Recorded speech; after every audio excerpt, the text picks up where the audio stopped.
Hi, it's Chris Heller, Chief Real Estate Officer at Ojo Labs on our Agent Advice podcast. And today we have a very cool and accomplished guest and someone I've known for a bit, Noah Ostroff. Noah, take a moment and introduce yourself and tell the audience where they're at. In fact, at this point, just tell them if they want to get a hold of you, how to do so now so they don't have to wait till the end.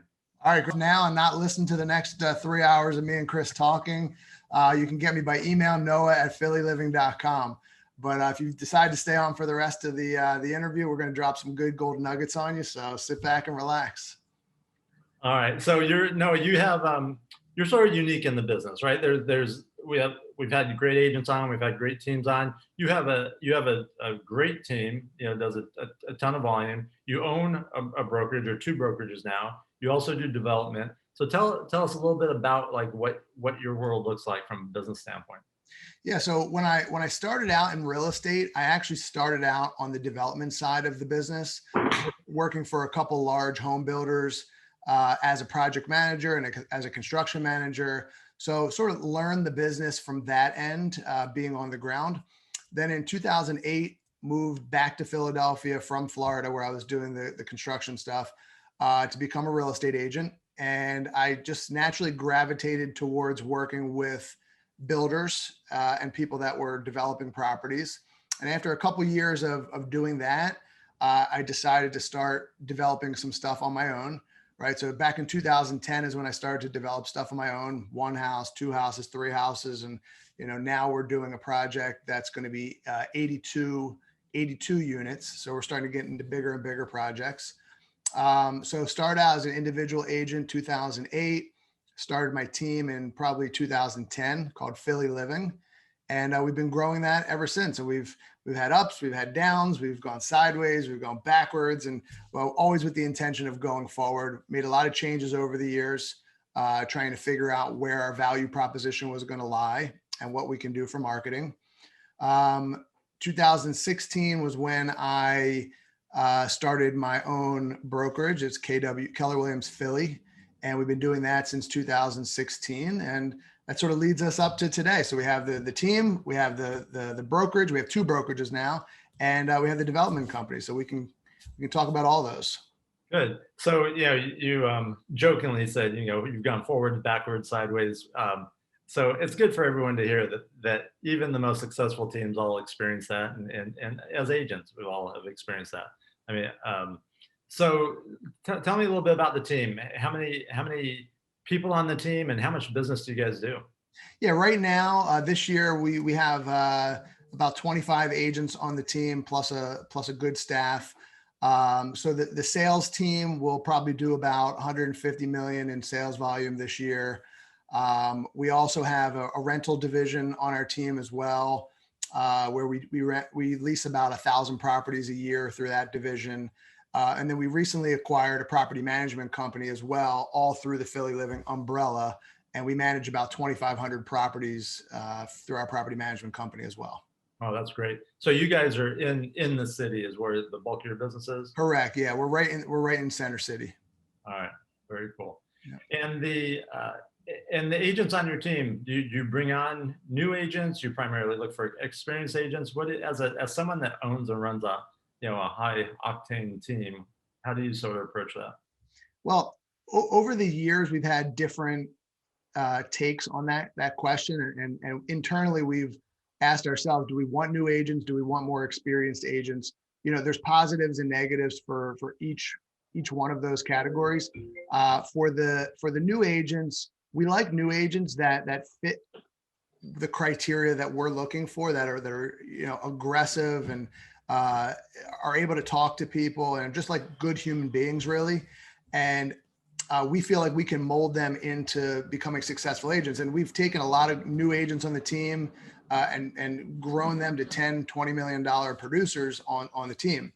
So we do like that. But with the new agent comes a lot of extra work, right? There's a lot more hand holding. There's certainly a lot more mistakes. It takes a lot more time to work with new agents. So there's been times on our team where we didn't feel like we were doing agents we felt like we were doing agents a disservice by bringing them onto the team because we didn't have the proper coaching and mentorship at different stages of our team evolution. So there have been times that we didn't bring new agents on because we didn't feel like we were prepared for that. And then there have been other times like now where we have a director of education on the team, or we've had a sales director of sales, where those people can work directly with the new agents and help them get to the level in their careers that we thought. So right now we're taking new agents and we're taking experienced agents, but our preference would be is to take, experienced agents that are already in the business, that are already bringing business into the company. I know one of the things that people always ask, and when they hear about, a team like yours with 20 plus people on it doing $150 million in volume, how do you retain agents, right? That's a challenge a lot of teams have. Yeah. What are some of the things that you guys focus on to help keep that team together and growing? Yeah, I would say that's probably the biggest challenge of any team, any large team, I would say. When anybody asks me what the biggest challenge that I have in running the team, it's keeping that small team feel, but still having the team grow big, because you always want the team to feel small and have that culture of a small team where everybody knows each other and is talking to each other. But you also, it becomes more difficult to do when you have a bigger team. So there's a lot of different things that we try to do to keep agents engaged and keep them on the team and keep them happy. What we have to remember is that agents join our team. We have an implied contract with agents that join our team, right? They join our team for a certain reason, and it's our job to fulfill that value that they're joining the team for. So some agents join the team to get mentorship from me. Some agents join the team because they have friends on the team. Some people join the team because they think they're going to make more money, or for the leads, or for the support, or for the marketing, or because they like the colors of our logo. Everybody has a different reason why they want to join the team. And it's important for us to have a clear understanding of what it is that they expect out of us so that we can deliver on that expectation. And those expectations change over time. So it's also important for us to do regular check-ins to understand what it is they expect so we can deliver on that value. So part of that value, I think globally on the team, part of that value is mentorship, support, operational support, marketing support, and transactional support, leads for certain people. Certain people are on the team because of leads, of course, and the culture. And those are the things that we need to deliver on. And a lot of it stems through communication and having good communication with them. And now in this environment we're in now, it's more of a challenge through COVID and quarantine, because we're not in the office every day, or any days actually, for most of us.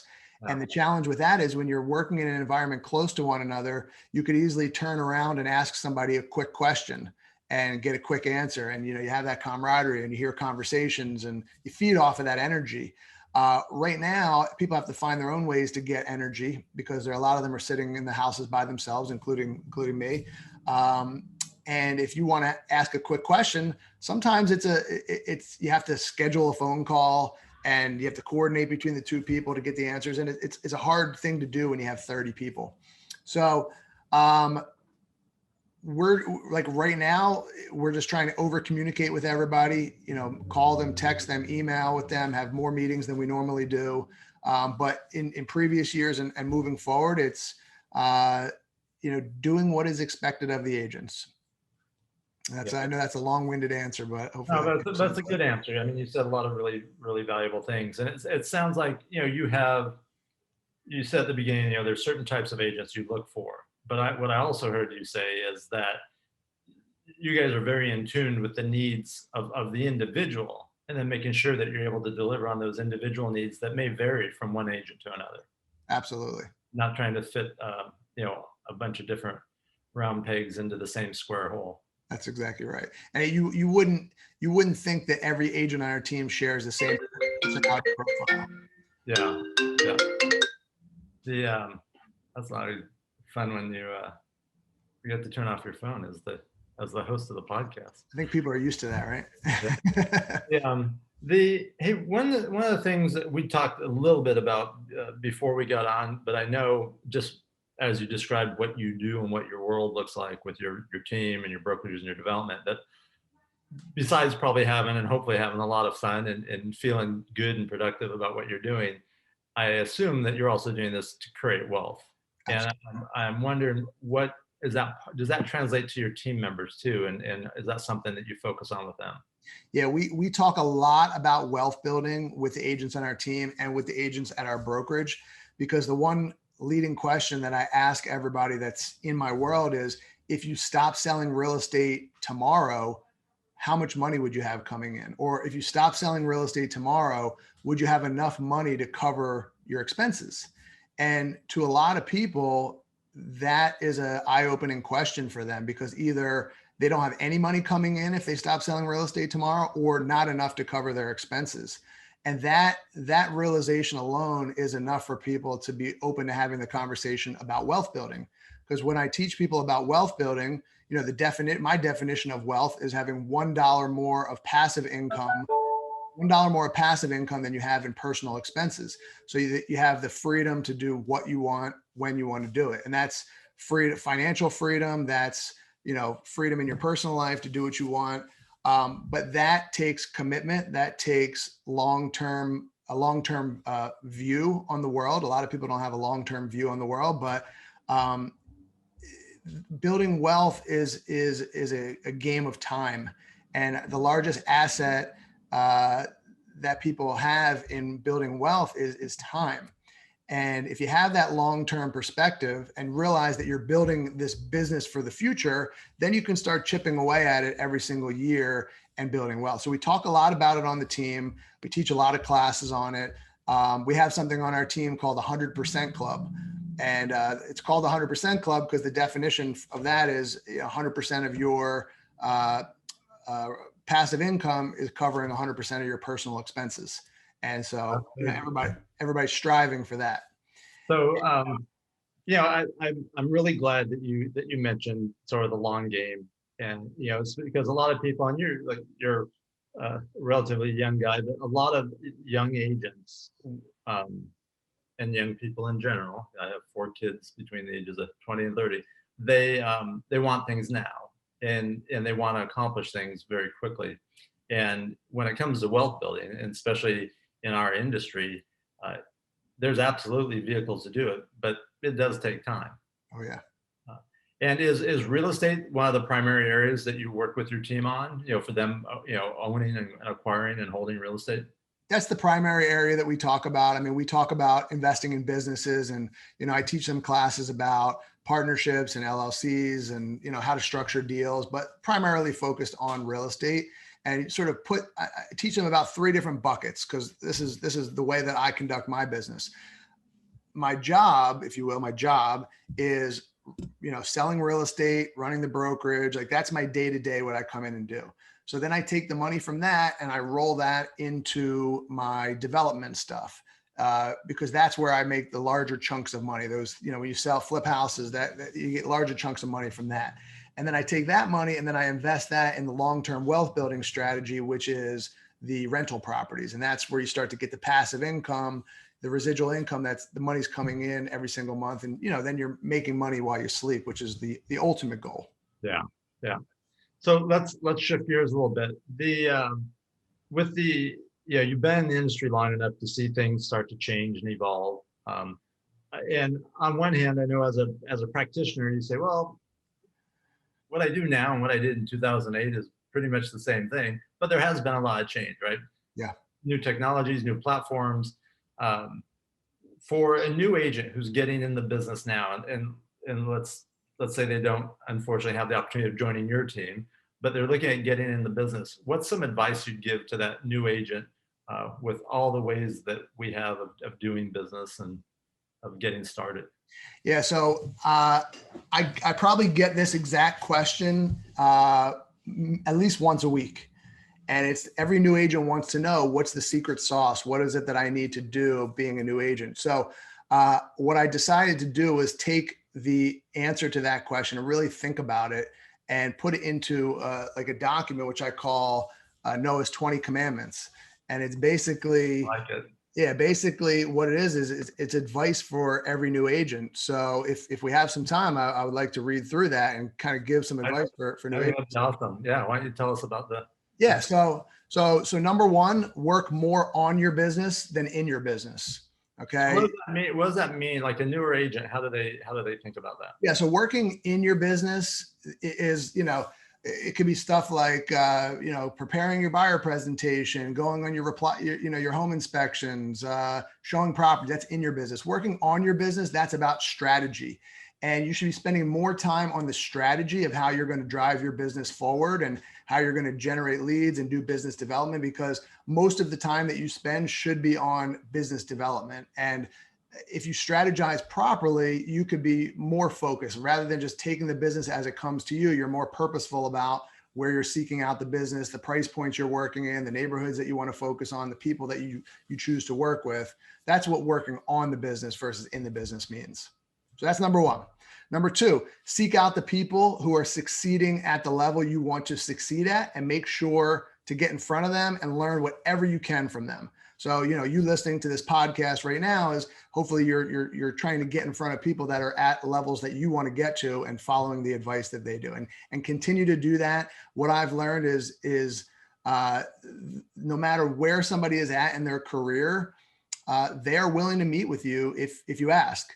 Chris, I remember when you were the CEO of Keller Williams, and I wanted to learn what you were doing, and I reached out to you, and you were more than willing to take a meeting with me. And you had 100 and some thousand agents back then. And the key is just getting in front of as many people as you can and learn from them. People are willing to share their knowledge. Yeah. Number three, this is very important. Read more books. So I read between 1 to 3 books a month, typically. Some months more than that. You'll get a ton of knowledge from reading books, and it's read or audio books. That's how you're going to drive your education forward and learn from people that are teaching things at a high level. Number four, hire a coach from day one.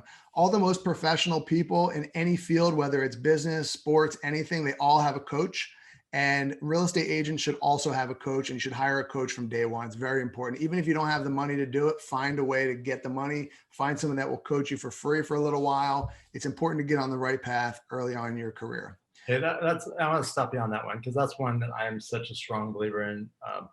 I've had a coach since the first day I learned that there was such a thing, which was like in 1996, and I have a coach to this day. Even though I'm not involved with the day-to-day running of my team, but just a coach for all my needs and businesses. So I'm super glad that one made your list. Yep, very important. Number five, spend every day lead generating, no matter how busy you get.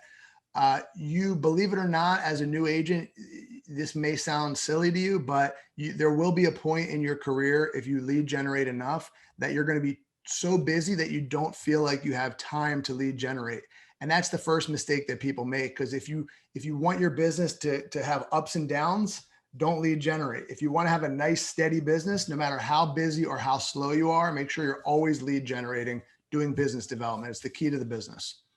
Number six, learn what leverage is and become a master of it. So as you start to get into your career, figure out what your dollar per hour wage is. So if you've ever had a job where you were paid a certain dollar per hour, you work a job, you make $20 an hour, whatever it is, you know what your hourly wage is. But real estate agents don't typically know what their hourly wage is. They'll work as many hours as they need to work to make money that they don't even are not really accounting for the money. So they don't really know how much they make or how much they're worth. If you know what your worth is, and not your worth, if you know what you make per hour, then you can start hiring out for the things that are not at the hourly wage that you're at. So if eventually in your career you get up to making $100 an hour or more, then you can pay somebody else $20 an hour to do the other work that allows you to do more of the $100 an hour work. So master leverage is going to give you more time to sell more real estate and focus more on the higher dollar producing activities. And that's number 7 also. That 6 and 7 tie together, which is understanding what your dollar per hour wage is and hiring for the positions that will free up your time so you can increase your dollar per hour wage. So 6 and 7 tie into each other. Number 8, surround yourself with forward thinking, high level thinkers. The people that you surround yourself with are going to be what helps get you to that next level. I remember when I switched from my previous company over to Keller Williams, the conversations that I was having at Keller Williams were just totally different than any other conversations that I was having at my previous company. And just from having those conversations and learning from what other people were doing, I took my business in 2014 from 90 million up to over 200 million in just 1 year, just from learning little tips and tricks from what other people were doing and being able to implement them. That's an important one. Number 9, set goals equal to your potential. So we say a dream with a deadline is a goal. So make sure that you're actually setting goals that are equal to your potential. I find a lot of new agents will set goals that are, achievable, but too easy. And I know that people can do more than some of the goals that they're setting. So make sure you're pushing yourself. Make sure that you set a high goal and then figure out a business plan to get to that. Because if you tell me your goal is $100 million in business, then we'll put together a business plan that will get you to $100 million, because that business plan is much different than the business plan to get you to 5 million or 10 million or whatever the goal is. So if you're going to put together a business plan anyway, make sure you put it together with goals that are equal to your potential. Number 10, think like a business person, not a real estate agent. And a lot of real estate agents don't know the difference, but being a real estate agent, you're a business person. Your real estate business is your business. And which means you have to have a profit and loss statement and a balance sheet. You have to understand, how much money you make and talk about net profits and really make business decisions on your expenses based upon what makes sense as a business. And I think that's a key concept in real estate, and learning what it takes to grow your business and drive your business forward. And then you can be a real estate agent after that, right? Once you learn the business, then you can then take those skills and translate that into being a good real estate agent. Number 11, be comfortable with being uncomfortable. A lot of people get in the business because they feel like real estate is what they see on TV, and it's, just showing houses, and it's like a glamorous thing. And yes, there are certain things that are glamorous with real estate, but the best real estate agents are comfortable with being uncomfortable, because you have to make cold calls. You're calling people, whether it's cold calls or calling people that either way, those are uncomfortable calls. And sometimes you have to have uncomfortable conversations with people in tough situations. So get comfortable with that, because that's a part of the business. Number 12, do the hard things in life and life will be easy. Do the easy things in life and life will be hard. So the things that real estate agents do, the extra effort that people put in that are hard, will help make their lives easier in the end. So don't just take the easy path in real estate. Find the things that nobody else is doing where there's opportunities, and gravitate towards those and master those things. Number 13, our lives and our careers are determined by our acceptance or our rejection of our perceived limitations. So try not to have limiting beliefs when you enter the real estate industry. There's a lot of ups and downs emotionally in this business. Try to control that, and don't let your perceived limitations determine what your career is all about. One thing we talk about with real estate, but this is just a good life lesson as well, is chase your passion, not the money, because the money will come if you're passionate about what you do. So if you're becoming a real estate agent, make sure you're passionate about it. Make sure you understand why you got into the business. Don't make it just about the money, because at some point in your career, it won't be about the money, and you'll have to remember the reason why you're doing this every day. It's very important. Number 15, act like a professional so you can get paid like a professional. So real estate agents get paid a lot of money. You can make a lot of money being a real estate agent. The sky's the limit. There's no real ceiling to how much money you can make. But if you want to get paid like a professional, you have to act like a professional. You have to act like a business person. Your reputation is very, very important in this business. Number 16, you don't get revolutionary results from a revolutionary process. You get revolutionary results from an evolutionary process. And this is tying back in, Chris, to what we talked about with the wealth building. It's an evolution, right? Your real estate business is an evolution. Think of it like a snowball rolling downhill. The more business you do, the bigger that snowball gets, and the more and more deals that you're going to do. But it's an evolution. First, you're going to have to learn what to do, and then how to do it, and then go out and do it, and then evolve as a business person, as a human being, and as an agent. It's we tell people buying a house is a process, not an event. It doesn't just happen. There's a process to that. And that same thing with your career. Number 17, every day you need to go to work like you are unemployed. So you need to have the mindset that your job is to get hired by the end of that day. So your job is lead generation, right? Go into work every day, act as if you're unemployed, and you need to get hired, whether it's hired to list your house, list somebody's house, or to work with them as their buyer's agent. That is what your job is to do every day. Number 18, your reputation in this business is one of the most important things that you have. So make sure you treat other agents with respect. They are not your competition. They are your colleagues. And remember that, because either you're bringing a buyer to their listing, they're bringing a buyer to your listing. You have to work together with other agents. So make sure that you are respectful to them and that you take pride in your reputation, because if you want to have a long career in this business, it's important to have a good reputation. Number 19, go to as many training events as you can. So look at this as an investment, not as an expense. The training is very, very important in this business. There's so much to learn.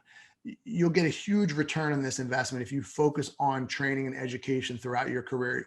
If you don't go to work every day and learn something, you weren't paying attention that day. It's very, very important to continue your learning throughout your career. And number 20, great people will give you the highest return on investment. So higher than any other expense that you have. A great hire is worth 3 times what a good hire is worth. So don't be afraid to overpay for the right talent once you get to that point where you can start hiring leverage. And one last bonus one for everybody, number 21, take time to celebrate your victories. Make sure you take time off, enjoy your life. This business, this real estate business, can consume you in a lot of ways, and you can definitely get burnt out very quickly if you don't manage your time and your schedule. So make sure you're making time for your family, make time for your friends, make sure you're planning and taking vacations. There's never going to be a good time to go away. It's either going to be your busy season and you're going to be too busy, or it'll be your slow season and you're working double time to get more business. But you can always make time to enjoy yourself. So remember to always have fun. That's it. All right. Well, that's more than that's it. That is super cool that you shared that. That if that section right there was worth the price of admission, and we didn't rehearse that, so you segued into that very smoothly, Noah. Very proud of you. But those are great. Those are great things. You know, having got to do this for a long time. 100% of those items, of those 21 items, are accurate. If anyone's questioning any of those, save the time, save the energy. Don't question. Just listen to them and follow those. No, if you, I'm sure people would like to get a list of that because they might be listening in their car or anywhere else. If you send a list or a copy of that to me, I'll see if we can include a link in the podcast page so that people can have that if you're good with that. You got it. Absolutely. Yes. All right. So hey, you've been super, super generous with not only your time, but also just sharing, authentically with what you do and how you do it with your teams. It was really, we've all experienced a challenging year. And I think coming into the next year, it's going to be a year of opportunity. What are some of the things that you're focusing on, either, with your personal business or for your team or your businesses? We're looking to reallocate our time and our money into trying to build our own ecosystem of lead generation.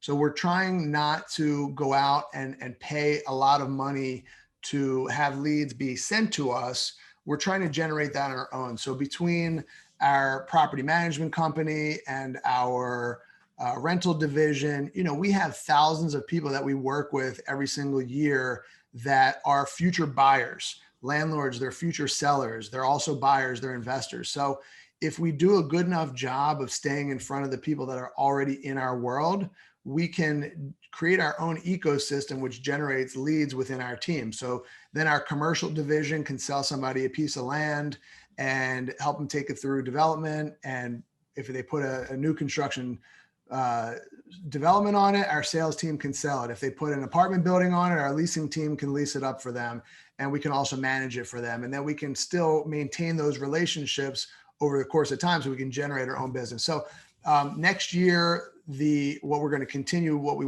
started working on this year was just to build that platform out, and to continue to cultivate those relationships and try to go deeper with the people that are already in our world, and figure out creative ways to market to them and stay in front of them, and manufacture reasons to get in front of them, really, because the relationship, we want to try to start these relationships earlier on in the process, because a lot of relationships start at the point of transaction when they're ready to buy and sell. We want to try to get to people earlier on in the relationship before they're even a buyer or a seller. Then by the time when they become a buyer and seller, they're already in our world and they're already working with us, and they never become a lead of one of the bigger platforms that has to be paid for. Yeah, I love it. It's one of the benefits of growing a business at scale. When you get to a certain scale, you can start to do those things and really start to focus on those things and have that snowball effect, if you will. Yep. All right. So Noah at PhillyLiving.com, if people want to contact you and learn more. And I imagine if they had a referral for Philadelphia, you could probably help them with that too. Absolutely. Yes, please. Hey, one last question. We get asked this a lot. People always want to know, and this is not for a commercial for any of the companies you deal with or products you use, but would you mind sharing some of the technologies that you use to run your business, from any marketing platforms, CRMs, knowing that everyone has to find what's best for them, but people just always want to know what others are using. Yeah. So for the past, I don't know, 5 or 6 years, maybe longer, we've been using Infusionsoft as our CRM. We're trying to transition to KW Command, but in the meantime, we've switched over to Salesforce right now, on the corporate level, if you will. We're only running that through the team. Individual agents are using KW Command right now. We use RealVolve for our transaction management system to manage our transaction process. I don't know that we were using Real Geeks for our website platform, but we just recently switched that. I'm not sure what we're using right now. What else? What other technology did I miss? You hit on some. Yeah, it's probably the high level stuff. Yeah. Well, good. All right. Well, hey, Noah, again, thanks for joining. And one of the reasons people go to Agent Advice is to learn about those type of companies and products that you just mentioned. So, thanks for doing that. Thanks for sharing. This is really valuable content for people, and I know everyone's going to enjoy listening to some of the stuff that you shared. Appreciate you. Yeah, my pleasure. Thanks for having me on today. All right. Now, take care. Bye.